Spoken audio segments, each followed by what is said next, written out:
রাজধানীর ধানমন্ডি থানায় করা কিশোর আব্দুল মুতালিব হত্যা মামলায় আওয়ামী লীগের সাংগঠনিক সম্পাদক আহমদ হোসেনকে গ্রেপ্তার দেখানো হয়েছে। সোমবার 18 নভেম্বর তাকে ঢাকার চিফ মেট্রোপলিটন ম্যাজিস্ট্রেট আদালতে হাজির করে গ্রেপ্তার দেখানোর আবেদন করে পুলিশ। পরে আবেদনের প্রেক্ষিতে ঢাকা মেট্রোপলিটন ম্যাজিস্ট্রেট মোহাম্মদ নুরুল হুদা চৌধুরী তাকে এ মামলায় গ্রেপ্তার দেখান।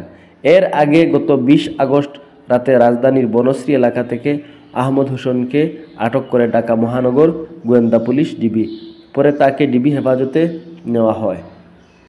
মামলার অভিযোগ থেকে জানা যায়, গত 4 আগস্ট রাজধানীর ধানমন্ডি থানা এলাকায় ছাত্র জনতার আন্দোলনে যোগ দেন কিশোর আব্দুল মুতালিব। ওই দিন বিকালের দিকে আসামিদের ছোড়া গুলি তার বুকে ও গলায় লাগে। ঘটনার পর তাৎক্ষণিক তাকে হাসপাতালে নেওয়া হলে কর্তব্যরত চিকিৎসক পরীক্ষা নিরীক্ষার পর আব্দুল মুতালিবকে মৃত ঘোষণা করেন।